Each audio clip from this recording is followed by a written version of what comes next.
On line voting بھی ہوتی ہے. یعنی جو حق اظہار ہے ریپرزینٹیو پولیٹیکل حق, ہمارا بیسک حق ہے رائے شماری کا. تو یہ تمام حقوق کا سردار ہے, رائٹ آف سیلف ڈٹرمنیشن تمام حقوق کا سردار ہے.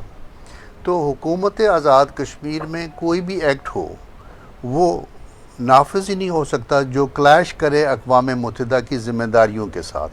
اگر آپ نے آزاد کشمیر کا ایکٹ پڑھا ہو 70 سے لے کر 74 سے لے کر اب جو امینڈمنٹس ہوئی ہیں, جو امینڈمنٹس ہوئی ہیں, اس میں پریمبل میں لکھا ہے کہ پاکستان جو ہے اپروو کرتا ہے اور آتھورائز کرتا ہے, ہمارے صدر کو اجازت دیتا ہے کہ وہ یہ امینڈمنٹ اپنی اسمبلی میں پاس کروائیں.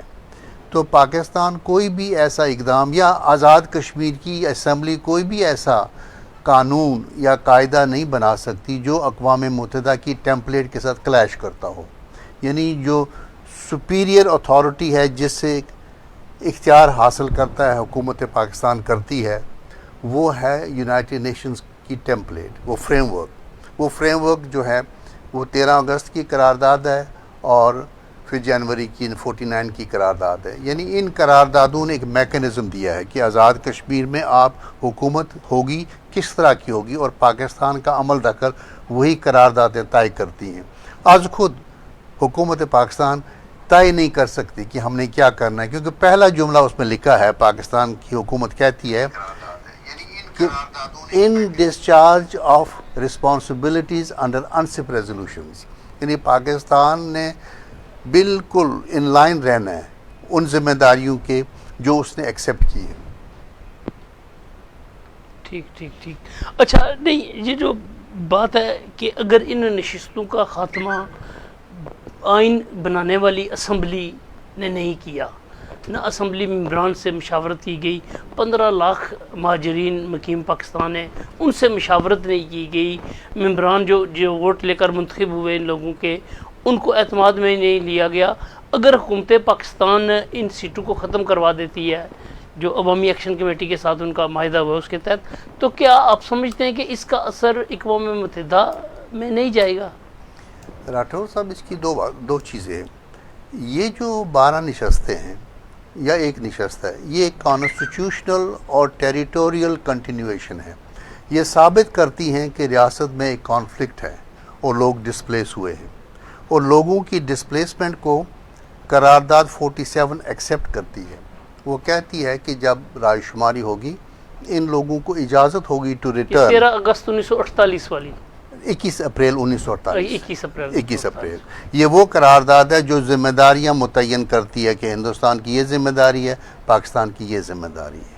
یعنی جو یہ بہت اہم قرارداد اس لیے ہے کہ یہ ہندوستان کی فوج کا ضابطہ بھی طے کرتی ہے کہ فوج کشمیر میں کیا کرے گی. یعنی ہندوستان کی فوج کے عدد, بیہیویئر اور لوکیشن پر پابندیاں یہی قرارداد لگاتی ہے. تو یہ جو 12 نشستیں ہیں یہ دراصل ٹیریٹوریل انٹیگریٹی ثابت کرتی ہیں کہ ریاست وسیع ہے اور ریاست کے لوگ ڈسپلیس ہوئے ہیں اور ریاست میں کوئی مسئلہ ہے.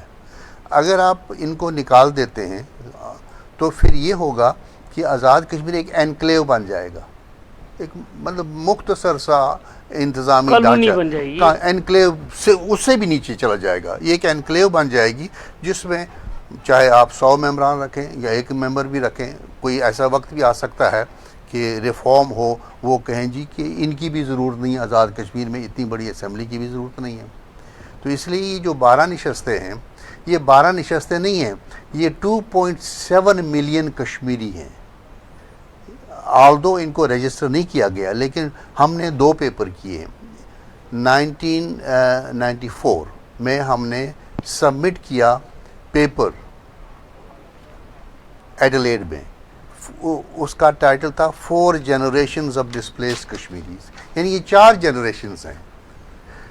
اس کے اگینسٹ ہندوستان ایک جنریشن ثابت کرتا ہے. کشمیری پنڈت یہ کہتے ہیں کہ ہمیں نکالا گیا 90 میں, ہماری پوری نسل نکالی گئی. اس کو ہم میچ اپ کرتے ہیں, ہم کہتے ہیں جی مسلمان بھی نکلے 90 میں, لیکن 90 کے علاوہ مسلمان 5 دفعہ نکالے گئے. 47 سے لے کر 71 میں بھی نکلے, 65 میں بھی نکلے, 90 میں بھی نکلے, 89 میں. ہاں جی ہاں. تو 90 کے جو کشمیری پنڈت ہیں ان کے تقابل میں اب یہی ایک آرگیومنٹ ہمارا رہتا ہے کہ جی ہمیں افسوس ہے کہ کشمیری پنڈتوں کو نکلنا پڑا، لیکن یہ بھی ہم ریٹریٹ کرنا چاہتے ہیں کہ مسلمان اس سے پہلے 4 دفعہ ریاستیں نکالے اور وہ ایک دوسرے ملک میں آ کر آباد ہوئے، پناہ لی انہوں نے. یعنی یہ جو ریفیوجیز ہیں یہ اکنامک مائیگرنٹس نہیں ہیں، یہ کوئی نوکری کے لیے نہیں آئے، اچھے دن تلاش کرنے کے لیے نہیں آئے. دے ویر فورسڈ آؤٹ اور ان کو ڈس انفرنچائز کیا. زیادہ تر لوگ جموں سے آئے، جموں سے جہاں آئے، پہ ہندوؤں کی اکثریت تھی. اب جموں سے زیادہ آئے، اب جموں سے، اور پھر جموں میں قتل عام بھی بہت ہوا ویلی کے مقابلے میں. تو یہ جو لوگ ہیں یہ ایک ٹیسٹمنی ہے کہ ایک مسئلہ ہے، مسئلہ کشمیر، جس کے لوگ دنیا بھر میں، مطلب میں جب کہتا ہوں، میں کہتا ہوں 5 کشمیری ہیں: مظفر آباد والا کشمیری، سری نگر والا کشمیری، گلگت والا کشمیری، لاہور والا کشمیری اور ڈایاسپورا. لاہور کا مطلب ہے یہ پاکستان میں 2.5. ہاں، تو یہ 15 لاکھ ہے یا 25 لاکھ ہے؟ ہمارے پاس تو جو فگرز ہے وہ 15 لاکھ ہیں. 2.7 ہے، اب 2.7 2.7 ہے. لیکن یہی جو مسئلہ ہے کہ ہم نے ان کا الیکٹرول رجسٹر تیار نہیں کیا. یہ حکومت آزاد کشمیر کی ذمہ داری تھی آئینی، ان کا الیکٹرول رجسٹر کرتے تیار اور تیاری کرتے اگلے مرحلے کی. تو وہ مرحلہ تیار نہیں ہو، اس لیے جھگڑا آج کل یہی ہے کہ یہ 400 ووٹ لے کر آیا ہے، یہ 500 ووٹ لے کر آیا ہے. تو لیکن ہمیں کیونکہ ویلی سے کم لوگ ہیں، جموں سے زیادہ لوگ ہیں. جموں سے زیادہ، اس میں شک نہیں ہے. جی ہاں. اچھا، اب ہم بات کریں گے کہ یہ جو اقوام متحدہ کی قراردادوں کے تحت ریاست جموں کشمیر کی جو حکومت قرار دی گئی ہے، کشمیریوں کی حکومت، وہ سری نگر کی حکومت کو قرار دیا گیا، وہ آزاد کشمیر کی حکومت کو قرار نہیں دیا گیا تھا. اور رائے شماری ایڈمنسٹریٹر، جو پلیبیسائٹ ایڈمنسٹریٹر کا تقرر جو اقوام متحدہ نے کروانا تھا، اس کا نوٹیفیکیشن جو یا اس کو نامزد کرنا تھا، وہ کرنا تھا حکومت سری نگر نے، جو ہندوستان کے تحت ہے. جبکہ آزاد کشمیر کی حکومت نے رائے شماری ایڈوائزر کا تقرر کرنا تھا. نہ تو انہوں نے رائے شماری ایڈوائزر کا تقرر کیا اور نہ ہی پلیبیسائٹ ایڈمنسٹریٹر کا تقرر سری نگر کی حکومت نے کیا. اب جب 80 سال ہونے کو ہے اس مسئلے کو، تو کیا آپ سمجھتے ہیں کہ مسئلہ کشمیر دوبارہ اسی سٹیج پہ وہیں پہ واپس جائے گا اور یہ چیزیں ہوں گی اور رائے شماری ہوگی ریاست میں؟ راٹھور صاحب، یہاں ایک وضاحت کرنا چاہتا ہوں. اقوام متحدہ نے نامنیٹ کرنا ہے، ڈیزگنیٹ کرنا ہے ایڈمنسٹریٹر. سری نگر والی حکومت نے اس کو اپوائنٹ کرنا، نوٹیفائی، اور وہ جو اختیارات خود بنائے گا وہ اپنے کمیشن کے ساتھ مل کر. تو اس کمی کو پورا کرنے کے لیے آزاد کشمیر سائڈ سے انہوں نے کراچی ایگریمنٹ سے لے کر ایکٹ 74 تک یا آئین 74 تک ایک منصب رکھا، پلیبیسائٹ ایڈوائزر، مشیر رائے شماری، ایڈمنسٹریٹر نہیں، وہ آزاد کشمیر حکومت کا انہوں نے کرنا تھا. اور اس کا اتنا بڑا اختیار تھا کہ ایکٹ جو کراچی ایگریمنٹ تھا 49، اس کے تحت اس کا نام تھا چیف پلیبیسائٹ ایڈوائزر. اور چیف پلیبیسائٹ ایڈوائزر ہی ریسیو کرتا پاکستان کے وہ 3 آفیسران جو جاتے ہیں. یعنی پاکستان ہمارے یہاں چیف سیکریٹری ہے، لیکن کراچی ایگریمنٹ میں ان کو آفیسرس آن اسپیشل ڈیوٹی قرار دیا گیا. ان کے آنے سے پہلے آزاد کشمیر میں چیف پلیبیسائٹ ایڈوائزر کا ہونا لازمی ہے. یعنی جو آزاد کشمیر میں تعیناتی ہے چیف سیکریٹری کی، اس کے ساتھ اس کو ریسیو کرنا ہے پلیبیسائٹ ایڈوائزر نے، اس چیف سیکریٹری نے اس کو رپورٹ کرنا ہے. اتنا بڑا یہ منصب تھا. پھر اور اس کو کس نے اپوائنٹ کرنا تھا؟ پہلے کو تو مل جل کر کرنا تھا دونوں حکومتوں نے، پاکستان نے اور آزاد کشمیر نے. لیکن اس کے بعد وہ جو پلیبیسائٹ ایڈوائزر تھا وہ آزاد کشمیر کا چیف ایڈوائزر بھی تھا، اور وہ کمیونیکیٹ کرتا پاکستان کے ساتھ اور اقوام یعنی کہ اس کو ہم چیف منسٹر سمجھ سکتے ہیں؟ اس کو بالکل سمجھ سکتے تھے. یعنی کہ کوئی اور حکمران، یہ ہی should be chief executive of Azad Jammu and the Kashmir. Chief executive currently in Azad Kashmir جو چیف سیکریٹری ہیں، ہی ought to have been officer on special duty attached to the prebascite advisor. تو بعد میں ایکٹ 70 میں 74 میں اور اب آئین میں پہلے کنسلٹیشن تھی حکومت آزاد کشمیر نے ایکٹ 74 کے تحت 70 کے تحت کنسلٹ کرنا تھا پاکستان کے ساتھ، ٹھیک۔ لیکن 74 میں کنسلٹیشن بھی ختم ہوئی۔ اب حکومت آزاد کشمیر خود کر سکتی ہے اپنے طور، کوئی کنسلٹیشن نہیں ہے۔ اگر وہ ہوتا ان پلیس 5 اگست 2019 بھی نہیں ہوتا، کیونکہ اس نے 49 سے لے کر اب تک دنیا بھر میں اتنا کام کیا ہوتا، آزاد کشمیر کا پروفائل اتنا ہائی کیا ہوتا، آزاد کشمیر میں ریفارم اتنا ہوا ہوتا، اور رائے شماری کے معاملے میں ہم اتنے آگے چلے گئے ہوتے کہ ہندوستان کے لیے کوئی سپیس ہی نہ رہتی۔ اچھا ڈاکٹر صاحب مجھے یہ بتائیں کہ جب شملہ اکارڈ ہوا جی پاکستان کی حکومت اور انڈیا کی حکومت کے تحت، کیونکہ UNCIP میں بھی یہ دونوں ملک گئے تھے، ان دونوں ممالک کی حکومتیں گئی تھی، کشمیری کوئی بھی نہیں گیا تھا۔ ٹھیک ہے، ان دونوں نے UNCIP میں انڈیا پہلے گیا، پھر پاکستان گیا، پھر یہ وہاں پہ اس کا نام کشمیر ایشو نہیں رکھا گیا، بلکہ انڈیا پاکستان کویسچنز کے نام سے مسئلہ کشمیر ڈسکس ہوا، کیونکہ انڈیا تو مسئلہ کشمیر لے کر گیا تھا، کشمیر ایشو لے کر گیا تھا، لیکن پاکستان اور بھی 3-4 ایشوز تھے، اس لیے انہوں نے جب ٹیبل پہ رکھے تو انہوں نے کہا کہ یہ انڈیا پاکستان کویسچنز ہے، اس کا نام دیا گیا، اور جو کمیشن بنا اس کا نام کشمیر کمیشن نہیں رکھا گیا بلکہ UNCIP رکھا گیا کہ United nation commission for India and Pakistan. تو میں یہ آپ سے پوچھنا چاہتا ہوں کہ جب یہ کمیشن یا اقوام متحدہ میں جب پاکستانی موجود ہی نہیں، کشمیری موجود ہی نہیں تھے یا کشمیری موجود ہی نہیں ہیں، تو اب کیسے یہ اقوام متحدہ میں کشمیری فریق بن سکتے ہیں؟ اور اگر بنتے ہیں صاحب، جس طرح امریکی صدر ڈونلڈ ٹرمپ بات کر رہے ہیں، جس طرح عالمی حالات جا رہے ہیں کہ ایک بار پھر کوئی پاک بھارت جھڑپ ہوئی تو ممکن ہے اس ایشو کو ساری نیشنز جو انٹرنیشنل پاورفل نیشنز ہیں حل کرنے پہ آ جائیں، تو مجھے یہ بتائیں کہ کشمیریوں کی نمائندگی کون کرے گا؟ مقبوضہ کشمیر کی حکومت کرے گی، مقبوضہ کشمیر کی حریت کانفرنس کرے گی، آزاد کشمیر کے سیاستدان کریں گے، گلگت بلتستان کے لوگ کریں گے، ڈائسپورا والے کریں گے، یا پاکستان میں مقیم کشمیری کریں گے؟ کون کرے گا؟ ہم میں تو اطاعت ہی نہیں ہے۔ بالکل درست فرمایا آپ نے۔ سب سے پہلے یہ ایک ابہام ہے، کیس پہلی 4 میٹنگز سیکیورٹی کونسل کی 4 میٹنگز میں یہ جموں کشمیر کویشچن تھا، پہلی 4 میٹنگ، ہاں جموں کشمیر کا کویشچن تھا، انڈیا پاکستان کویشچن نہیں تھا۔ 5ویں میٹنگ میں یہ انڈیا پاکستان کویشچن اس لیے بنا کیونکہ پاکستان نے 2 ڈاکومنٹ سبمٹ کیے، جواب دعویٰ سبمٹ کیا، تو انہوں نے کہا کہ کراس ریفرنس میں چیزیں آئیں گی، اس لیے ہم براڈر اس میں لیں۔ ہندوستان نے اعتراض کیا، سیریا نے اعتراض کیا، لیکن بعد میں انہوں نے کہا جی قانون کا ایک پرنسپل ہے کہ اگر معاملات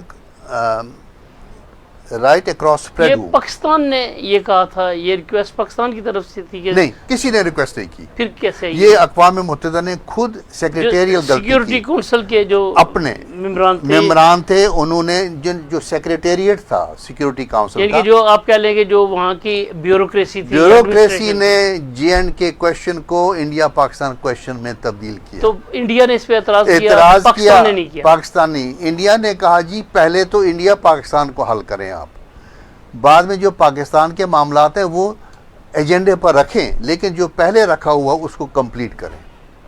یہ جو لوگ کہتے ہیں نا کہ اس طرح یہ بعد میں انڈیا پاکستان کویشچن میں تبدیل ہوا۔ اب آپ یہ کہتے ہیں کہ کون کرے گا اس میں یہ دیکھنا ہے کہ جو جوریڈیکل پوزیشن ہے وہ یہ ہے کہ آپ نے شملہ کا کہا، وہ بائی لیٹرل ایگریمنٹ ہے بٹوین انڈیا اینڈ پاکستان، وہ ملٹی لیٹرل نہیں ہے، اس کو چارٹر کی حمایت حاصل نہیں ہے، لیکن چارٹر میں یہ لکھا ہے کہ بائی لیٹرل ایشوز ہمیشہ تابع رہیں گے چارٹر کے۔ تو چارٹر کا جو آرٹیکل 103 ہے وہ کہتا ہے کہ اگر بائی لیٹرلی آپ کسی مسئلے کو حل نہ کر سکیں یا کوئی آپ بائی لیٹرلی کسی پر اتفاق کریں، پرویل کرے گا 103، چارٹر پرویل کرے گا۔ جو اقوام متحدہ کا چارٹر ہے یہ کہنا ہے کہ شملہ کے بعد کشمیری کچھ کر نہیں سکتے، لیکن کشمیری نے از خود، کیونکہ کشمیریوں کو موقع دیا، آپ کو یہ اپنے آپ جو آپ کے ناظرین ہیں، اقوام متحدہ کی سیکیورٹی کونسل نے شیخ عبداللہ کو تقریر کی اجازت دی، تو سردار ابراہیم کو نہیں ملی اجازت، وہاں موقع نہیں ملا، تو سردار ابراہیم نے 8 جولائی 1948 کو خط لکھا یہ انصب کو کہ میں بھی وہاں تھا، آپ لوگوں نے انفیئرلی مجھے ٹریٹ کیا، شیخ عبداللہ کو تقریر کرنے دی، اور میں بھی عوامی نمائندہ ہوں، تو آپ نے میرے سے زیادتی کی، مجھے نہیں سنا۔ پھر اقوام انصب کے 2 ڈیلیگیشن مظفر آباد آئے سپٹمبر 1948، اور ابراہیم صاحب کو ملے، چودھری غلام آباد صاحب کو ملے، باقی لیڈران سے ملے۔ تو یہ وہاں طے ہوا کہ کشمیریوں کی نمائندگی کون کرے گا، یہ وہاں پہ ڈسکس ہوئی بات 1948 سپٹمبر میں۔ تو جو رپورٹ اس میں حکومت پاکستان نے تحریری طور لکھ کر دیا ہے کہ آزاد کشمیر آج خود بھی بات کر سکتی ہے، آپشن کھلا ہے، ہمارا میڈیم یوز کر سکتے، وہ میڈیم بھی ان کے لیے میسر ہے، یعنی ہم خود بھی بات کر سکتے تھے، اور پاکستان کا میڈیم بھی ہمیں، وہ پاکستان نے والنٹیئر کیا، رضاکارانہ طور کہا یہ ہمارا میڈیم بھی یوز کر سکتے ہیں، اگر آپ نہیں کرتے ہیں تو اس پہ اقوام متحدہ نہیں، اگر یہ جو اب اگر بات چیت کہیں بھی ہوتی ہے، کبھی بھی ہوتی ہے، ٹرائی لیٹرل ہوتی ہے، اس میں کشمیری بھی آ جاتے ہیں، تو کیا وہ سری نگر کا حکمران یا سیاستدان بیٹھے گا یا مظفر آباد کا حکمران یا سیاستدان بیٹھے گا؟ ڈاکٹر صاحب یہ بہت کون ڈیسائیڈ کون کرے گا اس بات کو؟ کون یو این نے اس کا بھی فیصلہ کیا ہے۔ اول تو پار والی حکومت ذمہ دار ہے اس سارے پروسیس کی، رائے شماری کے پروسیس کی، اقوام متحدہ کے ساتھ مل کر، انصب کے ساتھ مل کر، پلیبسسٹ ایڈمنسٹریٹر کے ساتھ مل کر، لیکن وہاں لکھا گیا ہے کہ کشمیر میں گورنمنٹ ہوگی آف پرنسپل پولیٹیکل ایلیمنٹس۔ وہ کیا ہیں؟ پرنسپل پولیٹیکل ایلیمنٹس میں حریت بھی آ سکتی ہے، کیونکہ انہوں نے ثابت کیا ہم پرنسپل پولیٹیکل ایلیمنٹ ہیں، اس میں کوئی ایسا گروپ، لیکن وہاں پہ جو پرو انڈین پولیٹیکل پارٹیز ہیں یا پرو انڈین کشمیریز ہیں وہ تو ان کو نہیں مانتے پرنسپل پولیٹیکل۔ جب اقوام متحدہ کا پروسیس شروع ہو جائے گا، انڈیا اور پاکستان کا کرنٹ اختیار تو نہیں رہے گا، اقوام متحدہ کا ماحول ہوگا، ایک فیئر اور نان کوئرسیو ایک سچویشن ہوگی۔ تو ہندوستان کی دیکھیں جی، ہندوستان نے تو اقوام متحدہ کا جو ریزیکشن ایکسیپٹ کیا ہے جنوری 9 1948 کو لکھ کر دیا ہے کہ ہم کمپلائی کریں گے، پاکستان نے 8 جنوری کو لکھ کر دیا ہے، دونوں نے کمپلائنس کے سامنے اپنے آپ کو پیش کیا ہے۔ تو یہ کہنا کہ اس وقت کیونکہ آخری انڈین فوجی کو پرائیویسی ایڈمنسٹریٹر اور کشمیر والی حکومت مل کر نکال بھی سکتی ہے، یہ فیصلہ ایڈمنسٹریٹر نے کرنا ہے کہ کیا اسے انڈین سولجر کی ضرورت ہے لا اینڈ آرڈر کے لیے۔ انڈین سولجر صرف ایک ہی کام کے لیے وہاں ہے، وہ ہے لا اینڈ آرڈر، اور بعد میں جو اسے اختیارات حاصل کیے وہ ہم نے کبھی چیلنج نہیں کیے، ہمیں بار بار ان کو چیلنج کرنا چاہیے تھا۔ اچھا ڈاکٹر صاحب، یونائٹڈ نیشنز میں 1947 سے لے کر 1971 تک، یہ 24 ایئرز ہے، ان 24 سالوں میں کم و بیش 24 قراردادیں یو این سی آئی پی میں اور سیکورٹی کونسل میں منظور کی گئی، کم از کم 24 قراردادیں جو کشمیر کے ایشو پہ کی گئیں۔ 1972 میں جب شملہ معاہدہ ہوا، اس کے بعد آج تک ایک مرتبہ بھی یونائٹڈ نیشن میں یہ مسئلہ ڈسکس ہی نہیں ہوا، پیش ہی نہیں ہوا۔ تو آپ کیسے سمجھتے ہیں کہ اب یہ یونائٹڈ نیشن میں جائے گا جب پاکستان لے کر ہی نہیں گیا؟ کیونکہ انہوں نے جب شملہ ایگریمنٹ کیا، شملہ ایگریمنٹ جب سبمٹ کیا گیا اقوام متحدہ میں، تو انہوں نے فائلیں بند کر کے سرد خانوں میں رکھ دی۔ تو اب آپ کیسے سمجھتے ہیں کہ یہ ہو سکتا ہے؟ ڈاکٹر صاحب، یہ آپ کا میرا کام ہے اور حکومت آزاد کشمیر کا۔ حکومت آزاد کشمیر نے تو معاہدہ کراچی میں اور عبوری ایکٹ میں چیپٹر وہ جو ان کا 3rd شیڈول میں یہ دے دیا حکومت پاکستان کو، ان کا تو کام ہی نہیں رہا۔ لیکن حکومت پاکستان فریق آزاد کشمیر اور آزاد کشمیر کی سیاست کراچی ایگریمنٹ میں فریق ہے۔ تب مسلم کانفرنس تھی، اب ملٹی پارٹی سچویشن ہے، اب ساری پارٹیوں کی حصہ داری ہے۔ ان دو فریقین کا یہ کام ہے حکومت پاکستان کو کہنا کہ کراچی ایگریمنٹ کے تحت آپ نے یہ ذمہ داریاں لی ہیں، ہم نے اپنی اسمبلی میں اپنے عوام کو باخبر کرنا ہے کہ یہ ہماری پیش رفت ہوئی ہے۔ آپ بتائیں، آپ نے اقوام متحدہ کی جو ذمہ داری لی ہے، فار ہاؤ لانگ آپ نے یہ ڈسچارج کرنے میں کتنی محنت کی ہے، اور ہم آپ کی معاونت کہاں کر سکتے ہیں؟ اگر حکومت پاکستان نے آزاد کشمیر کو چیف پلیبسسٹ ایڈوائزر دیا، انہوں نے فائدہ ہی نہیں اٹھایا۔ ایکٹ 70 میں پلیبسسٹ ایڈوائزر دیا ود کنسلٹیشن، کوئی فائدہ نہیں اٹھایا۔ 74 میں کوئی کنسلٹیشن کی ضرورت نہیں ہے. وہ کشمیر کونسل کو دے دیا گیا سارا کچھ, وزارت امور کشمیر کو دے دیا. وہ ہمارے پاس اب بھی ہے. سیکشن 11 کے تحت ہم نے دسمبر 92 میں ایک پٹیشن دائر کی آزاد کشمیر میں. آپ نے ہاں جی ہاں, ہماری کونسل نے. اس میں 7 سال لگے, 99 تک, 92 99. اب بتائیں یہ کہلوانے کے لیے جی کہ آئین پر عمل کریں 7 سال ہمیں آرگیو کرنا چاہیے تھا, یہ تو 5 منٹ میں طے ہوتا. حکومت آزاد کشمیر نے 2 دلچسپ اعتراضات پیش کیے. پہلا یہ کیا کہ ہمارے پاس پیسے نہیں ہیں, رائے شماری کا ایڈوائزر مقرر کرنے کے لیے پیسے نہیں ہیں, وزیروں کے لیے تنخواہیں دینے کے لیے پیسے ہیں, ہاں وزیر اعظم اور ان کو ان کی مراد کے لیے پیسے ہیں, اور جس پر حکومت کھڑی ہے حق خود ارادیت پر, اس کے ایڈوائزر کے لیے پیسے نہیں ایک, اور انڈیا تیار نہیں ہے. دیکھیں انڈیا اور کس کام کے لیے تیار ہے جو آپ کر رہے اب ہیں؟ انڈیا نے تیاری بتائی 5 اگست 2019 کو, یعنی حکومت نے کرمنل نیگلیجنس کی ہے. ہائی کورٹ نے, فل کورٹ نے فیصلہ دیا کہ یہی ایک آئینی مشیر ہے جو حکومت مقرر کر سکتی ہے, باقی جتنے مشیر ہیں وہ ان کو آئین ریکگنائز نہیں کرتا. کیونکہ یہ آزاد کشمیر حکومت جو بنی اس کا قیام یونائٹڈ نیشن کی قراردادوں سے جنم لیا. ایگزیکٹلی جب یہ حکومت بنی تو اس کو جو قانونی جوازیت تو اقوام متحدہ کی قراردادوں نے دی, اور اب اقوام متحدہ کی قراردادوں میں جو چیز ہے یہ کہتے ہیں کہ وہ نہیں ممکن. یہ تعجب ہے, اور 19 سال سے فیصلے پر عمل نہیں ہو رہا. یعنی ہندوستان نے ریاست کے ٹکڑے کیے, انیکس کیا, سب کچھ کیا, اب بھی ان کے پاس بجٹ نہیں ہے کہ یہ ایک ایڈوائزر مقرر کریں جو اقوام متحدہ میں تھرتلی پیدا کیا کرے. اب اس وقت آج 2025 میں یہ پاسبل ہے کہ آج انہوں نے 78 سال پلیبیسائٹ ایڈوائزر مقرر نہیں کیا, آج کریں گے تو وہ کوئی کام کر سکتا ہے یا اس کے پاس کوئی اختیار ہوگا؟ دیکھیں راٹھور جب صاحب, ایک پرائم منسٹر آپ کے پاس ہے, آپ کے پاس چیف جسٹس سپریم کورٹ ہے, لیکن پرائم منسٹر کے پاس رائے شماری پر کام کرنے کا اختیار ہی نہیں ہے. یہ جو ایڈوائزر مقرر ہوگا, اور شملہ معاہدے کے بعد ایک رائے شماری کی حیثیت کیا رہ جاتی ہے؟ وہ کوئی بھی 103 نہیں مانتا. نہیں 103 ہمارا برقرار ہے. شملہ معاہدے کی کوئی حیثیت نہیں ہے اقوام متحدہ کی تو پھر قراردادوں یہ کے کیوں سامنے. نہیں ان پچھلے 50 سالوں میں کیوں نہیں یہ ہو سکا؟ یہ کسی اور پروگرام میں ہم کریں گے کہ کیوں نہیں, کیونکہ جب ہم کیوں نہیں کرتے ہیں تو بہت سے لوگ جو ہیں مشکلات میں آ جائیں گے. بلکہ میں چلتے چلتے یہ کہوں کہ 2013 میں پاکستان کو پریزیڈنسی ملی سیکورٹی کونسل کی. پاکستان نے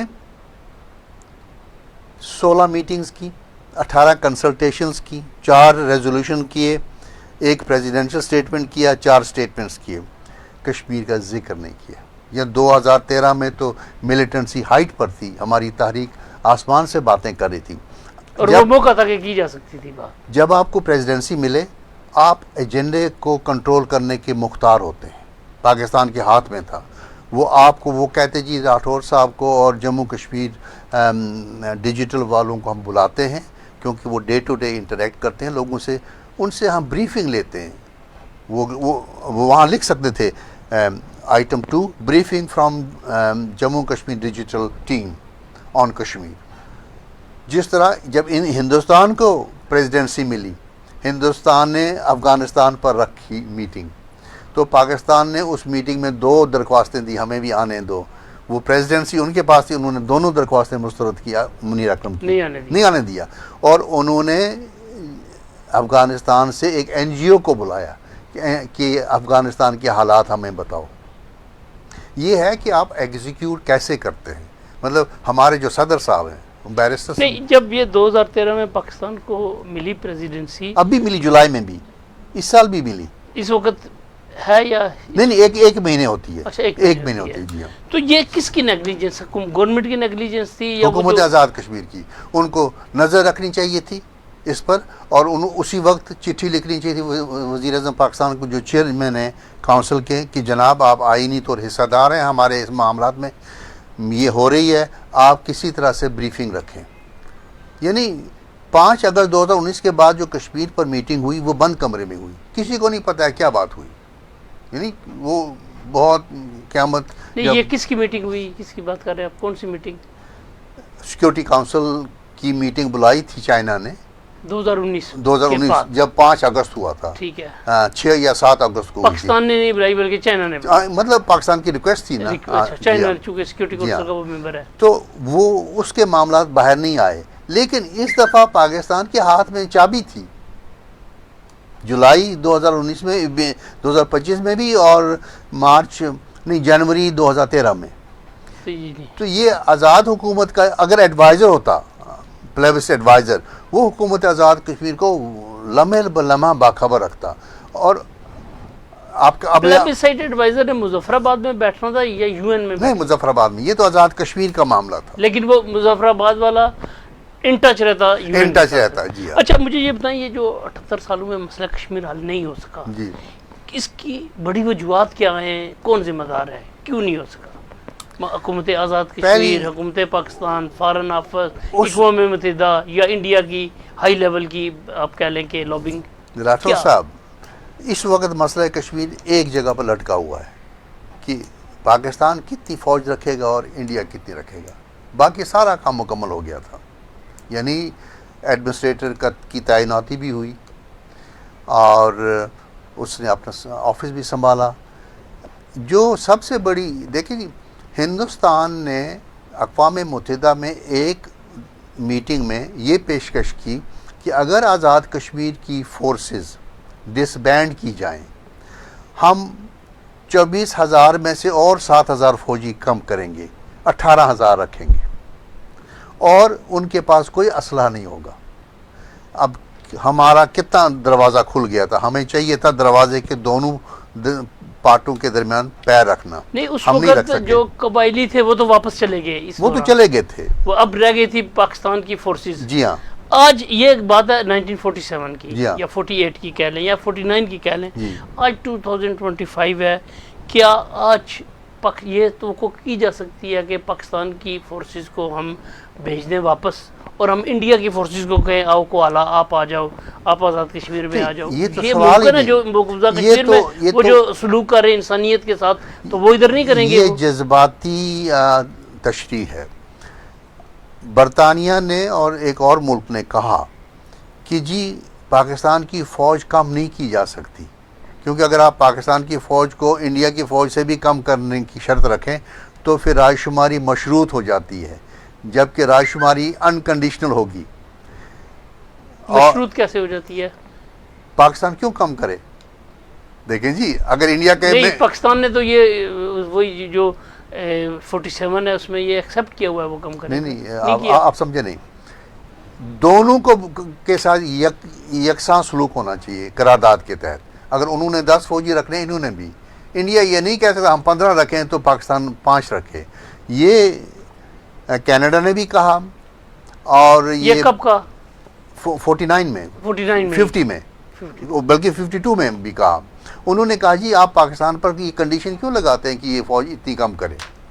اس سے تو یہ تو شرط آپ ڈالتے ہیں، شرط ہوگی نہیں، شرط یہ ہوگی کہ غیر مشروط رائے شماری ہوگی، وہی شرط انڈیا پر لگے گی، بلکہ انڈیا پر زیادہ شرائط ہیں۔ دیکھیں جی، انڈیا کی فوج پر 3 شرطیں ہیں کہ آپ کا منیمم نمبر ہوگا، اور آپ کی جو پریزنس ہوگی اس سے کسی کو ڈر نہیں آنا چاہیے، اور آپ کی لوکیشن دور دراز ہوگی۔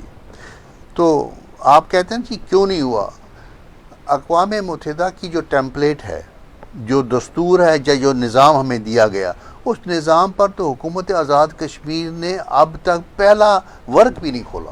اگر کوئی کام کیا وہ حکومت پاکستان نہیں کیا۔ ہم پر تو نہیں پابندی، اب دیکھیں نا ابھی 12 ممبران کا جھگڑا ہے، لیکن جب مرضی آتی ہے یہ دورہ کر کے آتے ہیں، اور جو مسئلہ کشمیر حل کرنے گئے تو ان پر کسی نے پابندی نہیں لگائی۔ اچھا یہی بات ہے کہ آزاد کشمیر حکومت کا قیام ایک عبوری حکم نامے کے تحت ہوا تھا۔ سری نگر کی حکومت قائم تھی، مہاراجہ کی جو سکسیسر گورنمنٹ تھی وہ اسی کو ہی تصور کیا گیا، ٹھیک ہے، آزاد کشمیر کی گورنمنٹ کو نہیں کیا گیا۔ تو آزاد کشمیر، یہ آپ چونکہ اقوام متحدہ میں، یونائٹڈ نیشن میں آپ نے بہت زیادہ کام کیا، بہت زیادہ ریپریزنٹیشن کی، مجھے یہ بتائیں کہ آزاد کشمیر حکومت کا یونائٹڈ نیشن میں کیا سٹیٹس سمجھا جاتا ہے؟ کیا ہے سٹیٹس؟ دیکھیں جی، اگر 8 جولائی کے 6 صفحات کے خط کے عوض اقوام متحدہ کے 2 وفود مظفر آباد آئیں اور ان کو پورے آزاد کشمیر کا دورہ کرنا پڑے، تو آپ کو تو یہاں ہی اندازہ ہو سکتا ہے آزاد کشمیر اقوام متحدہ کی نظر میں ایک لوکل اتھارٹی ہے، مقامی حکومت ہے جیسے مقامی، ہاں، تاکہ ہمارے جو مفادات ہیں وہ متاثر نہ ہوں، روزمرہ زندگی متاثر نہ ہو، کیونکہ دو حکومتیں تو وہ نہیں مان سکتے تھے۔ سری نگر کی حکومت کو انہوں نے مانا کہ آپ رائے شماری کریں گے، لیکن آزاد کشمیر کو انہوں نے کہا یہ لوکل اتھارٹی ہوگی اور ہم اس کی نگرانی کریں گے۔ اب وہ نگرانی پاکستان کو ٹرانسفر ہوئی ہے، پاکستان نے وہ نگرانی اگر کی ہے تو آزاد گورنمنٹ کو پوچھنا چاہیے کہ جناب آپ کی رفتار سست ہے، اس کو تھوڑا سا تیز کریں۔ اچھا، اب ہم آتے ہیں مہاجرین سیٹوں پہ۔ ایک بار پھر مہاجرین سیٹوں کا ایشوز مجھے پوری طرح سمجھ نہیں آئی۔ آپ کیا سمجھتے ہیں کہ یہ مہاجرین سیٹیں رہنی چاہیے؟ اگر رہنی چاہیے تو کیونکہ جورسڈکشن ہے آزاد جموں اینڈ کشمیر کا 4000 مربع میل کا علاقہ، اور یہ لوگ اسٹیٹ سے باہر ہیں، آزاد کشمیر جو گلگت بلتستان کے لوگوں کو یہاں پہ نمائندگی نہیں دی گئی۔ اگر ڈسپلیس لوگوں کو پاکستان میں جانے والوں کو نمائندگی دی جاتی ہے تو یہ حکومت آزاد ریاست جموں و کشمیر جو حکومت ہے، اس حکومت کی تو جورسڈکشن گلگت بلتستان تک بھی تھی 1949 تک، تو ان کو کیوں نہیں دی جا رہی اور ان کو کیوں دی جا رہی ہے؟ آپ کیا اس کو ذرا ڈیفائن کریں گے کہ گلگت بلتستان کی یہاں پہ نہیں ہے نمائندگی اور پاکستان میں مقیم جو مہاجرین ہیں ان کی نمائندگی ہے؟ دیکھیں جی، عدلیہ نے تو گلگت بلتستان کا معاملہ حل کر دیا تھا اور ہماری حکومت اس میں چلی گئی اپیل میں، یعنی جس حکومت کے حق میں فیصلہ ہوا وہی اپیل میں اپنے خلاف چلی گئی سپریم کورٹ میں۔ ہم نے ان کو ہائی کورٹ سے فیصلہ لے کر دیا، فل کورٹ سے، یہ جو ایڈوائزر عبد المجید ملک صاحب، ہاں جی ہاں۔ تو اب مجھے بتائیں، جانا چاہیے تھا حکومت پاکستان کو کہ جی ہمارے لیے مشکلات ہو جائیں گی ہم انتظامی، لیکن ہماری حکومت گئی، یعنی آپ اپنے خلاف خود ہی جاتے ہیں سپریم کورٹ میں۔ اس میں تو ایکٹ کا یا آئین کا تو نہیں، میں یہ کہہ رہا ہوں کہ مہاجرین مقیم پاکستان کو سیٹیں نمائندگی آزاد کشمیر کی 4000 مربع میل کی حکومت میں لوکل گورنمنٹ جس کو اقوام متحدہ کہہ رہی ہے، اقوام متحدہ اس کو ریاست، ان کو اگر نمائندگی دی جانی چاہیے تھی تو وہ سری نگر کی جو ایکچوئل اسٹیٹس رکھنے والی حکومت تھی وہاں پہ دینی چاہیے تھی، یہاں پہ تو نہیں دینی چاہیے، یہ تو مقامی حکومت لوکل گورنمنٹ ہے۔ آزاد کشمیر میں 15 لاکھ سے زیادہ باہر رہتے ہیں، ٹھیک ہے، ڈائسپورا میں ان کا ووٹ درج ہے، میرے 3 بھائی باہر ہیں، میری والدہ باہر ہے، ان کے ووٹ درج ہے۔ اگر ان کو بھی نکال دیں، یہاں مشکل سے ایٹ ون ٹائم 12 یا 20 لاکھ لوگ رہتے ہوں گے، ٹھیک ہے، 20 لاکھ 20 مشکل سے، مہاجرین 27 لاکھ بنتے ہیں۔ اگر آپ وہ بھی دیکھیں، یہ نہ دیکھیں آپ وہ رجسٹر ہیں یا نہیں رجسٹر۔ مہاجرین مقبوضہ کشمیر سے جو انڈین آکوپائیڈ ٹیریٹری ہے وہاں سے سیدھے گئے پاکستان، ٹھیک ہے، ان کا آزاد کشمیر کے ساتھ کوئی تعلق نہیں، ان کا اس لیے بھی ہے تعلق، آدھا پاکستان تو آپ کا بھی اور میرا بھی ہے، کیونکہ پاکستان میں اسٹیٹ کی بلڈنگز ہیں اور اسٹیٹ کی زمین ہے، ان کی وہی حیثیت ہے جو اسلام آباد میں امریکن ایمبیسی کی حیثیت ہے۔ کیا وہ آزاد کشمیر حکومت کے پاس اسٹیٹ پراپرٹی یا وہ پاکستان تھی کے پاس؟ 61 تک، 1961 تک، تو اب وہ کیوں چلی گئی؟ وہ چلی گئی، اس جو آرڈیننس کیا کہ آپ نے اس پراپرٹی کو ڈس ریپیئر میں ڈالا، یعنی خستہ حالی میں ڈالا، آپ اس کا نظم و نسق سنبھال نہیں سکتے۔ یعنی ہماری حکومت جو پاکستان میں ہر گھر جو ریاست کا ہے، جو بھی تعمیر ہے، مطلب چمبا ہاؤس ہے وہ ہماری ایمبیسی ہے، پنچ ہاؤس ہے یہ ہماری ایمبیسی ہے، ان کی ساورن حیثیت ہے، اور ان کے جو پروسیڈز ہیں 61 کے بعد ایک خاص اکاؤنٹ ہے، جموں کشمیر اکاؤنٹ ہے پراپرٹیز کا، اس میں وہ پیسہ آتا ہے، اس میں بالکل پابندی ہے کہ یہ پیسہ صرف کشمیریوں پر خرچ ہوگا۔ وہی پراپرٹیز انڈیا میں بھی ہیں، لیکن پار والی حکومتیں بازیاب کرنے کے لیے کارروائی شروع کی تھی، بہت ساری پراپرٹیز سری نگر کی حکومت نے انڈیا سے واپس لی تھی، کسی بڑے صنعت کار نے قبضہ کیا تھا، کسی سرکاری دفتر نے قبضہ کیا تھا۔ یہ ہم دیکھیں کشمیر بہت ہی کمپلیکس ایک ایشو ہے، اگر آپ اور ہماری ایگریکلچرل لینڈ بھی ہے پاکستان میں، ریاست کی، آپ کی میری نہیں، سب ریاست کی وہ لینڈ ہے، تو یہ ساورن حیثیت ہے۔ نہیں، اب جو مہاجرین مقیم پاکستان ہے یہ پراپرٹی پاکستان کی گورنمنٹ کے پاس ہے، تو میں یہ کہہ رہا ہوں میں جو کہنا چاہتا ہوں کہ یہ تو ایک سائڈ ہے نا، دوسرا سائڈ ہے جو لوگ کشمیر سے ڈسپلیس کیے گئے، جموں سے ڈسپلیس کیے گئے، حق کے ریپرزنٹیشن ان کا انڈیا نے چھین لیا یا سری نگر کی ایڈمنسٹریشن نے چھین لیا، انہوں نے پناہ لی پاکستان میں. کیا آپ ان کے حق کے نمائندگی کو تسلیم کرتے ہیں یا نہیں؟ یہ پہلا سوال. نہیں، اس کے حق کے نمائندگی کو آزاد کشمیر کی جو لوکل گورنمنٹ ہے، جس کو اقوام متحدہ سوائے لوکل اتھارٹی کے کوئی سٹیٹس نہیں دیتا، وہ کیوں تسلیم کرے؟ آئین میں لکھا ہے کہ یہ حکومت Azad government of the state of Jammu and Kashmir ہے، لیکن اس میں گلگت کی نمائندگی کیوں نہیں ہے؟ پھر سوال ہے نا، وہ بھی تو یونٹ ہے. انہوں نے اپنے عدالت کا فیصلہ نہیں مانا، یہ میرا قصور تو نہیں ہے نا، یہ آپ کا.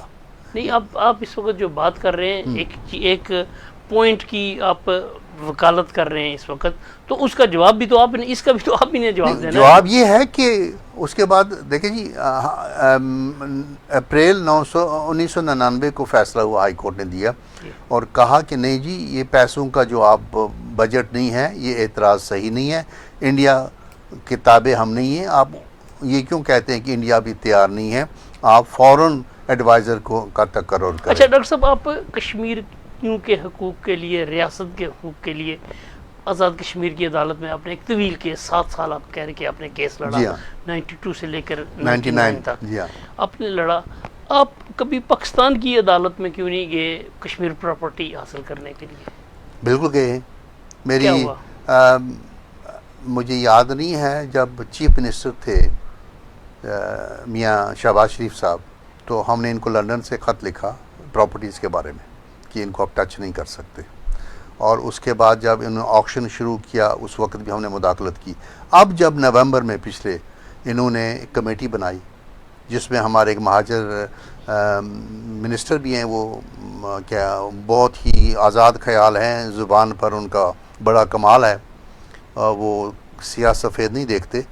انہوں نے مجھے خط لکھا کہ جی نہیں، پہلے وزیر اعظم پاکستان کو خط لکھا کہ آپ نے کمیٹی بنائی ہے پراپرٹیز بیچنے کی، تو کسی منسٹر نام لے سکتے ہیں یا جاوید بٹ صاحب. اچھا جاوید، وہ تو بڑے قابل. جاوید بٹ صاحب نے وزیر اعظم پاکستان کو خط لکھا، جو کمیٹی آپ نے بنائی ہے کشمیر پراپرٹیز بیچنے کی، اس میں کسی مہاجر کو شامل کیا جائے،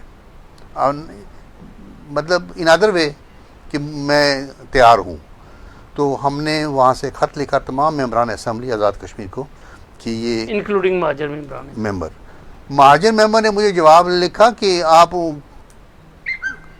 ووٹر لسٹ میں آپ کا کیا نام ہے، اپنا شناختی کارڈ بھیجیں اور اپنی لائیو لوکیشن بتائیں. وہ سمجھا میں کہیں ادھر گورنمنٹ رہتا ہوں تو بدماش بھیجے گا. میں نے اس کو کہا، میں نے کہا کہ مجھے شناختی کارڈ نریندر مودی بھی نہیں مانگ سکتا، اس کو بھی شرم آئے گی. دنیا کا کوئی کونا نہیں ہے جہاں یہ نہیں پتہ نذیر گیلانی ریاستی باشندہ ہے، کوئی شرم کرو. باقی جو آپ یہ پراپرٹیز بیچو گے یہ ہماری شناخت ہے، اور جی مہاجروں کی آباد کاری ہوگی، مہاجرین کی. اب جب یہ ایسے نمائندے آپ ہمارے 12 ہوں گے، ایکشن کمیٹی کا یہ استدلال درست ہے کہ یہ مصیبت ہی ہیں، لیکن سارے نہیں مصیبت ہیں، یہ شناخت ہیں، آئینی کنٹینیوٹی ہے. اگر آپ دیکھیں پاکستان کا اور آزاد کشمیر کا لنک آئین سے زیادہ وہ 12 کانسٹیٹوئنسیز ہیں جو مہاجرین کی ہیں. اور اگر آپ یہ تصور دیں گے تو پار والے کشمیر کے لوگ یہ کہیں گے کہ ہم نے ایک نسل کو کیوں شہید کیا. اگر آزاد کشمیر والے کہتے ہیں کہ 27 لاکھ مہاجر ہمیں قبول نہیں ہیں، ان کی نمائندگی نہیں ہے، تو ہم ہندوستان سے آزادی حاصل کر کے بارسر سلطان محمود کے حوالے کیوں کریں؟ دیکھیں، بارسر سلطان محمود جب سری نگر گئے، کشمیری خواتین نے ون کیا. وہ کشمیری میں نا گانے گائے جاتے ہیں کہ ہمارا معزز محترم مہمان آیا. تو محترم مہمان اگر ان کا دفاع نہ کر سکے تو فائدہ کیا ہے؟ اچھا، آپ نے ابھی ایک بات کی کہ فرانس میں یا اٹلی میں کوئی ایسی ہے کہ بیرون ریاست مقیم جو شہری ہیں ان کو ووٹ کا حق حاصل ہے. تو آزاد کشمیر میں جو حکومت بنی وہ بنی 4000، اس وقت 42,000 مربع میل، جس میں 38,000 گلگت کا شامل تھا. پھر جب معاہدہ کراچی کے تحت وہ پاکستان کے حوالے ہوا تو 4,000 مربع میل کی. جب 1974 میں ایکٹ بنا تو وہ ایکٹ صرف 4,000 مربع میل پر بنا. تو مجھے یہ بتائیں کہ آخر یہ کس نے کہا کہ مہاجرین مقیم پاکستان کو اس حکومت میں نمائندگی دی جائے؟ کہ یہ ڈیفائن کر دیں، یہ بات میں نے پہلی بار سنی، میں نے نہیں کبھی پڑھا کہ کسی ملک میں اس طرح کا ہے. ہم تو یہی کہتے ہیں کہ دنیا میں واحد خطہ آزاد کشمیر ہے جہاں بیرون ریاست رہنے والے لوگ بھی حکومت میں ہیں. تو یہ ذرا آپ ڈیفائن کر دیں ہمارے ناظرین کے لیے بھی. دیکھیں میں وہی دیکھ رہا تھا کہ 8-9 ممالک ہیں جس میں فرانس اٹلی تو مجھے بالکل پتہ ہے، فلسطین بھی ہے جو نان ریزیڈنٹ لوگ ووٹ ڈالتے ہیں، اور اب بوسنیا والے بھی، کیونکہ بوسنیا کے وہ لوگ جو جنگ کے دوران وہاں تھے اور بعد میں نکل گئے، وہ کہتے ہیں کہ ہم پشتنی شناخت یا کنیکشن ضائع نہیں کرنا چاہتے. ان کو بھی انہوں نے کچھ سیٹیں رکھی ہیں. اچھا، کیا کوئی ایسی بات باشندہ ریاست ایکٹ جو مہاراجہ کے زمانے کا تھا موجود ہے جس میں کہ تیسری نسل کے بعد جو چوتھی نسل ہوگی جو بیرون ریاست چلی جائے گی وہ کشمیر کے باشندے نہیں رہیں گے؟ یہ کوئی ایسی بات ہے؟ وہ ان لوگوں کے لیے بالخصوص تھا جو باہر تجارت کرتے تھے، اور مہاراجہ کا تھا کہ ان کو لنک رہنا چاہیے ریاست کے ساتھ، کہیں یہ ساری دولت باہر ہی نہ لے چلیں، یہ واپس آئیں. تو وہ لیکن اس کو ٹیک اوور کیا ہے اس قانون کو 21 اپریل 1948 کی قرارداد نے، جس کو قرارداد نمبر 47 کہتے ہیں. کیونکہ اب تو جو کشمیر کیس کی جورسپروڈنس ہے وہ تو بالکل بدل گئی. فرض کریں کہ اگر پاکستان یہ بھی کہہ سکتا ہے کہ انڈیا تو 27 اکتوبر 1947 کو آیا ہے کشمیر میں، لیکن کشمیر میں تو ہم 15 اگست 1947 2 مہینے پہلے آپ کے گئے ہیں. اسٹینڈ سٹل ایگریمنٹ کشمیر کا پہلے پاکستان کے ساتھ ہوا. اور جو پوسٹ تھی وہ پاکستان پوسٹ کا ایگریمنٹ ہوا تھا مقبوضہ Kashmir. Post and telegraph اور ٹرانسپورٹ یہ پاکستان نے سنبھالا، اور کشمیر میں جہاں یہ اگست 47 میں ہو گیا تھا، 15-16 اگست کو. جی ہاں، اکتوبر 22 اکتوبر تک وہ ان کے قبائلیوں کی جانے تک حکومت پاکستان کا فٹ ہولڈ تھا. یعنی ریاست جموں کشمیر کا پہلا سفارتی تعلق پاکستان کے ساتھ ہوا، انڈیا بعد میں آیا. اچھا ڈاکٹر صاحب، اب ہم تھوڑا سا گفتگو کا پیٹرن چینج کرتے ہیں، آتے ہیں کہ یہ کیوں اقوام متحدہ کی قراردادوں میں خود مختار کشمیر، کیونکہ جب جس قانون کے تحت جس کو کہا جاتا ہے 5 جون پلان، اس کے تحت یہ تھا کہ جو ریاستیں ہوں گی، جو برٹش انڈیا ہے، یہ برٹش انڈیا کی ریاستیں ہندوستان یا پاکستان کے ساتھ الحاق کریں گی، ان کا آپس میں اس کے علاوہ کوئی تھا. اس کے بعد جولائی میں جو لارڈ ماؤنٹ بیٹن تھا، انہوں نے ایک جو وائس رائے تھا، انہوں نے ایک چیمبر آف پرنسز کا اجلاس بلایا میرا خیال 21 جولائی کو، جس میں یہ ہوا کہ کچھ مہاراجہ 4 یا 5 مہاراجہ، جن میں جو جوناگڑھ کے تھے، حیدرآباد کے تھے، جموں کشمیر کے تھے، اس کے 4 یا 5 مہاراجہ تھے، انہوں نے کہا تھا جی کہ ہمیں آزاد رہنے کا اختیار بھی دیا جائے. تو اس وقت لارڈ ماؤنٹ بیٹن نے ان کا یہ حق جولائی میں تسلیم کیا تھا کہ ریاستیں اگر برٹش انڈیا کی ریاستیں چاہیں تو وہ اپنا آزاد وہ قائم کر سکتی ہیں، آزاد ملک بن سکتی ہیں. اور میرا خیال ہے حیدرآباد واحد اس ریاست تھی جو اس وقت جو آزاد ہوئی تھی، اور حیدرآباد کا جو ہے سفیر اقوام متحدہ میں نہیں جا سکا تھا چونکہ وہ لینڈ لاک تھی، باہر نہیں جا سکے، اور وہاں پہ ہندو لوگوں کی اکثریت تھی، انہوں نے ان کے خلاف کیا ایکشن. تو کیا یہ بات درست ہے کہ ریاست جموں و کشمیر کو جو خود مختاری کا حق نہیں دیا گیا اقوام متحدہ میں، اس میں کس کا ہاتھ ہے؟ اور کیا یہ درست ہے کہ ان کے پاس تھا یہ اختیار کہ وہ الگ رہ سکتے، ملک بن سکتا ہے یہ الگ، جس طرح حیدرآباد بنا تھا؟ راٹھور صاحب، یہ بہت قضیہ کشمیر بڑا ہی دلچسپ قضیہ ہے، اس کو سمجھنا بڑا مشکل ہے. جو ہندوستان نے عرضی پیش کی اقوام متحدہ میں 15 جنوری کو، اس میں تینوں آپشن ہیں. 48 میں 15 جنوری 48 کو ہندوستان نے سیکیورٹی کونسل کو خطاب کرتے ہوئے کہا کہ ہم آپ کے پاس 2 سوال لے کر آئے. ایک آپ یہ سوال دیکھیں کہ کشمیر کا نیبرز کے ساتھ، ہمسایوں اور ورلڈ ایٹ لارج، یہ الفاظ استعمال، تعلق کیا رہے گا ایک. اور کشمیریوں سے آپ یہ پوچھیں کہ کیا یہ انڈورس کرتے ہیں ہمارا الحاق، تائید کرتے ہیں. تائید کے لیے گیا انڈیا.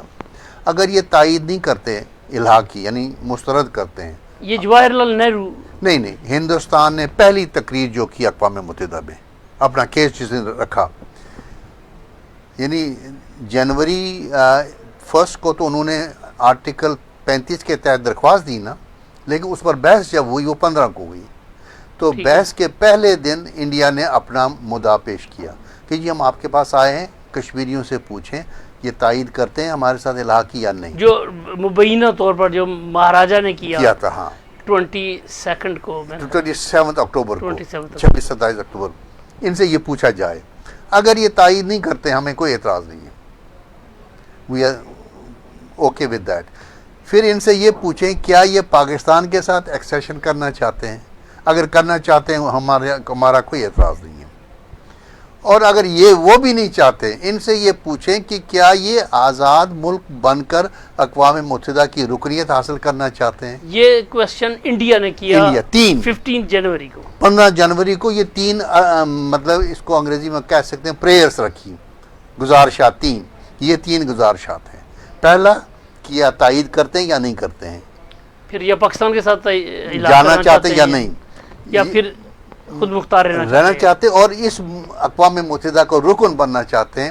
لفظ آگے ہے we have recognised this as unfettered right of the people of Kashmir, یعنی کشمیریوں کا یہ انفیٹرڈ رائٹ ہے، یہ تینوں چوائسز کریں. پھر جب ڈیولپ ہوئی نا بحث میں تیسرا آپشن نیچے رہ گیا ہے، 2 آپشن آگے چلے ہیں، لیکن یہ کہنا ہے کہ آپشن وہاں نہیں ہے یہ رانگ ہے. یہ جو 25 جولائی 1947 کو جو چیمبر آف پرنسز کا اجلاس ہوتا اس میں یہ ریزولوشن پاس ہوئی تھی جو ریاست لیکن پرنسلی اسٹیٹ یہ تو یو این کی کارروائی اس کے بعد ہوئی. بالکل صحیح بات ہے. اس کے بعد یہ چلا گیا یہ، چونکہ اس سے پہلے تو برٹش گورنمنٹ اس کو کیا تھا. پھر یہ بھی 2-3 ممالک ہیں جنہوں نے بار بار کہا ہے کہ جی آپ یہ کیوں کہتے ہیں کہ India accession Pakistan accession, it could بھی کہ وہ دونوں کے ساتھ نہ ایکسیشن کریں، آزاد رہیں.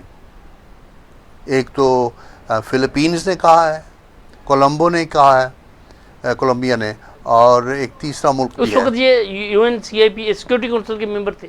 ہاں جی بالکل اس میٹنگ میں تھے. اچھا ڈاکٹر صاحب اب ہم اس بات پہ آتے ہیں، کیا آپ سمجھتے ہیں کہ جو ریاست کی وحدت 1947 میں تھی جس میں یہ آپ کہہ لیں کہ گلگت بلتستان، جموں کشمیر یہ شامل تھے، کیا آج یہ ریاست اکٹھی رہ سکتی ہے، اکٹھی پاکستان کے ساتھ، اکٹھی انڈیا کے ساتھ، یا اکٹھی خود مختار، کیا یہ اکٹھے رہ سکتے، ایک وحدت قائم رہ سکتی ہے؟ کیا ایسا آپشن موجود ہے؟ دیکھیں جی، یا اس کا حل جیسے بنگال تقسیم ہوا، جیسے پنجاب تقسیم ہوا، اسی طرح مذہبی بنیادوں پر اس مسئلے کو حل کرنے کے لیے مذہبی بنیادوں پر ریاست کو تقسیم کیا جائے؟ اس پر تو سیل لگ گئی ہے. یہ مذہبی بنیادوں کی کیا کہتے ہیں اس کو مسترد کیا ہے. کس نے کیا؟ وہ اس طرح کہ ڈاکٹر گریہم نے جو پہلی رپورٹ پیش کی اس نے کہا یہ جو کشمیر کے لوگ ہیں they are people of legend, یہ لیجنڈری لوگ ہیں، یعنی ہماری تعظیم میں اس نے یہ جملہ لکھا ہے. اور ان کی ایک کہانی ہے، سانگ اینڈ سٹوری، یہ ایک ان کی اپنی الگ کہانی ہے اور ان کا ایک الگ نغمہ بھی ہے. یہ میں اکثر کہتا ہوں یہ اس رپورٹ کا حصہ ہے. اور پھر آگے لکھا ہے they are Muslims, Hindus, Sikhs and Christians, 4 مذہب کا اس نے ذکر کیا ہے. اب تو بہت سارے ہیں، بدھ بھی ہیں، ایسے بھی لوگ ہیں جن کا کوئی مذہب ہی نہیں ہے، جن کو ہم پیپل آف نان فیتھ کہتے ہیں. اور اس نے کہا کہ یہ سینچریز، کئی دہائیوں سے سینچریز لفظ استعمال کیا ہے، یہ وکٹمز رہے ہیں ایکسپلائٹیشن کے، اور they are worthy of right of self determination. یہ دیکھیں جی رائٹ آف سیلف ڈٹرمنیشن ایسا حق ہے جس پر ہندو بھی اوکے ہوگا، کشمیری پنڈت، سکھ بھی ہوگا، کرسچن بھی ہوگا، اور مسلمان تو ہے ہی ہے. تو ہم نے اپنے کیس کو ایڈوکیٹ صحیح نہیں کیا. کبھی ہم نے اس کو مسلم کیس بنا دیا، کبھی کچھ بنا دیا، اور ہندوستان کو ہم موقع دیتے رہے. رائٹ آف سیلف ڈٹرمنیشن کی مخالفت کوئی بھی نہیں کر سکتا. اور رائٹ آف سیلف ڈٹرمنیشن میں آپ کو پتہ اصول کیا ہے، دی میجورٹی ونز، یعنی ان بلٹ اس میں مسلمانوں کی برتری ہے، عددی برتری. اس کو ہم آج خود زیرو کرتے ہیں غلط تشریح کر کے. اگر کیا دیکھیں جی کل رائے شماری ہوتی ہے، آپ اور میرا ووٹ آپ کو پتا کس کو دیں گے, مجھے بھی پتا میں نے کہاں ووٹ دینا ہے. ٹھیک ہے. ٹھیک ہے نا. اب اگر ہم پہلے ہی کہیں جی کہ یہ مسلمان اکثریتی ریاست ہے تو یہ کہنے کی ضرورت ہی کیا ہے؟ یہ قصور کس کا ہے, مسلمانوں کا ہے یا یہ جو نریندر مودی کی ہندوتوا پالیسی ہے اس کا ہے؟ کیا آج کا ہندو مسلمانوں کے ساتھ رہنے کے لیے تیار ہوگا؟ کیا جموں کے جو حالات ہیں جو آپ دیکھ رہے ہیں, جموں میں جو کچھ ہو رہا ہے جہاں پہ ہندو کی اکثریت ہے, مسلمانوں کے ساتھ جو کچھ ہو رہا ہے, کیا یہ ہندو اور مسلم وہی ہیں جو 47 میں بنگال میں بھی لڑے تھے, جو پنجاب میں بھی لڑے تھے, جو جموں میں بھی قتل عام ہوا تھا؟ آپ کے سامنے ساری باتیں. آج جب نریندر مودی کا ہندوتوا کا نظریہ پنپ رہا ہے, بلکہ میں سمجھتا ہوں کہ جڑیں پکڑ چکا ہے, تو کیسے آپ کہہ سکتے ہیں کہ ہندو اور مسلمان اکٹھے رہ سکیں گے؟ میں بتاؤں آپ کو, ہمارے ہاں کئی مسلمان وزیر اعظم رہے ہیں کشمیر میں, شیخ عبداللہ کے سمیت, جی.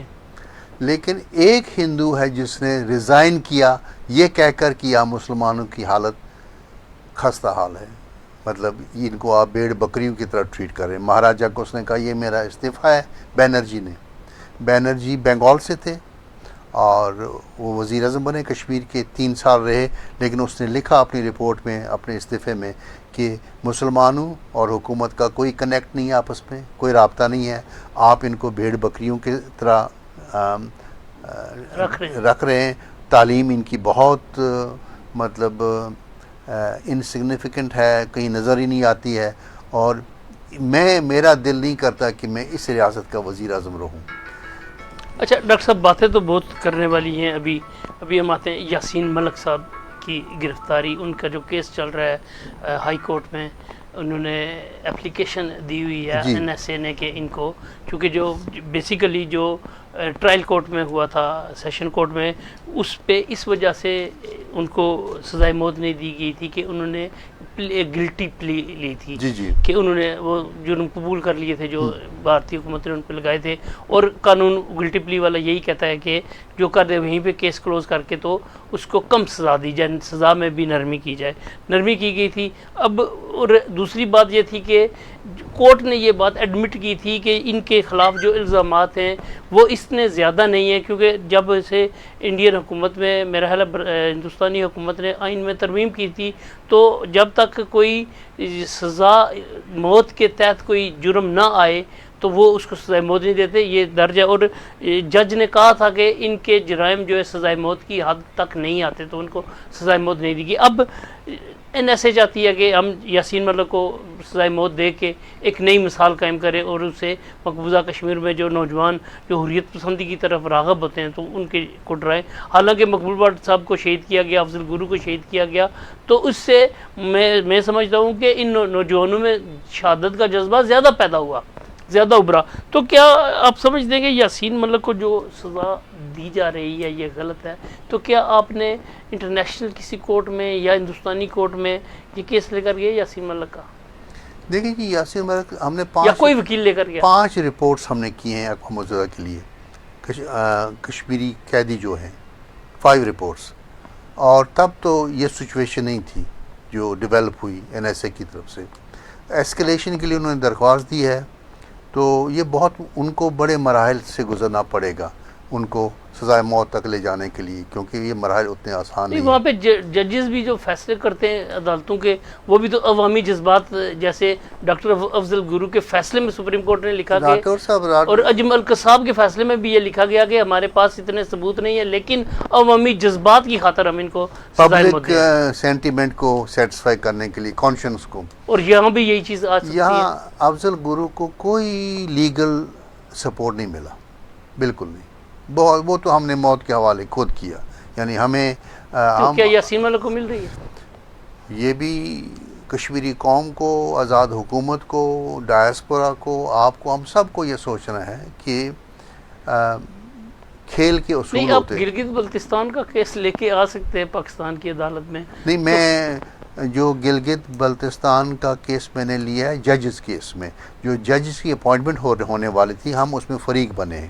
ٹھیک ہے. اس میں چیف جسٹس صاحب نے کہا تھا کہ گلگت بلتستان میں آپ منی ریفرینڈم کرائیں, مطلب ریجنل فی الحال. تو میں نے ان کو کہا کہ لیکن 1953 میں جو قرارداد آئی تھی اس میں یہی تھا کہ